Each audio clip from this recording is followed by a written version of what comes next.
இதில் mirror neurons பற்றி சொல்லியிருக்கோம். எதை பார்க்குறோமோ நம்ம கண்ணால் அது ரிலேட்டடாக இருக்கிற விஷயத்த மைண்டு பாஸ்ட்லேருந்து நம்ம அனுபவத்துலேருந்து எடுத்துகிட்டு வந்து காட்டுன்றதை நமக்கு தெரியும். அப்போ நம்ம எதை ரொம்ப நேரம் நினைக்கிறோமோ ரொம்ப நேரம் பார்க்குறோமோ அது ரிலேட்டடான விஷயங்கள் நம்மக்கிட்ட சுற்றி சுற்றி வரும். அதனோட ஃபீல்டாக நம்ம ஆவோம். அதாவது அந்த எண்ணங்களின் தொகுப்பாக நம்ம ஆவோம். நம்ம நல்லவங்களை பற்றி நினைக்கிறப்ப நல்லதாக நமக்கு அவங்களோட மேக்னெட்டிக் ஃபீல்டு நமக்கு வந்து சேருது. அதாவது அவங்கள பற்றி நம்ம கருமையம் வழியாக எழுந்து வருதுன்னு சொல்லலாம். அப்போது நம்ம கருமையம் அட்ராக்ட் பண்ணுதுன்னு சொல்லலாம். ஒரு கெட்டவங்களை நினைக்கும் போது அந்த மாதிரி நம்ம அட்ராக்ட் பண்ண ஆரம்பிக்கிறோன்றதை சொல்லலாம். அப்போது சாதாரண மனுஷங்களை தேவையில்லாதவங்கள நினைக்கிறது தேவையில்லைன்னு தெரியுது.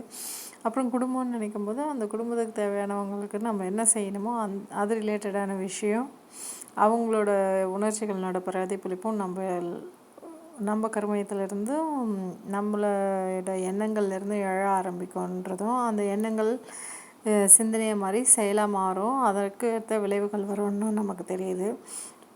அது நல்லதாக போகிறப்போ வரலாம் எல்லாமே நமக்கு ஓகே. அது டிஸ்டர்ப் ஆகிறப்போ நமக்கு புரியுது நம்ம க்ளீன் மிரர் ஆகிடணும் இவங்களெல்லாம் இருக்கக்கூடாதுன்றப்போ அது ரொம்ப நம்ம ஆத்தென்டிசிட்டியோட வெளியே கொண்டு போயிடுதுன்றப்போ நம்ம டக்குன்னு நம்ம புரிஞ்சுக்கிறோம். நம்ம அதிலேருந்து டிவியேட் ஆகக்கூடாதுன்றப்போ நம்ம கிளியர் பண்ணுறதுக்காக நம்ம காடை ரிஃப்ளெக்ட் பண்ணுறோம். காடை திரும்பி திரும்பி நினைக்கிறோம். காட்லினஸ்ன்றதை நினைக்கிறோம். அன்பு கருணைன்றதை பற்றி தான் சொல்கிறேன். நான் ஒரு ஃபிசிக்கலாக ஒரு காடுன்றதை பற்றி சொல்லலை. அந்த ப்ராப்பர்ட்டிஸ் சொல்கிறேன், அந்த குணங்களை சொல்கிறேன். அப்படி நினைக்கும் போது நம்ம பியூரிட்டி நம்ம ஆத்தென்டிசிட்டி நம்ம ரீகெயின் பண்ணிக்கிறோம். அதுக்கப்புறம் மற்றவங்ககிட்ட பழகும்போது நம்ம பவுண்ட்ரிஸ் செட் பண்ணிக்கிறோம். மற்றவங்க யாரும் நம்மளை டிஸ்டர்ப் பண்ணாத மாதிரி பார்த்துக்கிறோம்.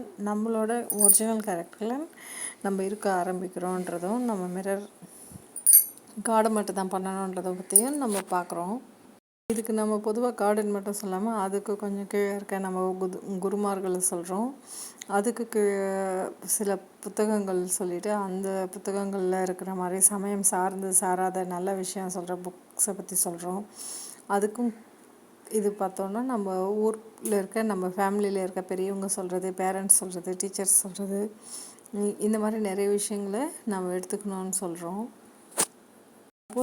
திரும்பி திரும்பி நம்ம எண்ணங்களாக சிந்தனைகளாக நமக்குள்ளே எதை வரணும்னு நினைக்கிறோமோ அந்த விஷயங்களை பல சோர்ஸஸ்லேருந்து அவுட் சோர்ஸ் பண்ணி நம்ம உள்ளே போட்டுக்கிறப்போ நமக்கு உள்ளே இருந்து வர விஷயம் ப்யூரானதாக இருக்குன்றது புரிஞ்சுக்கலாம்.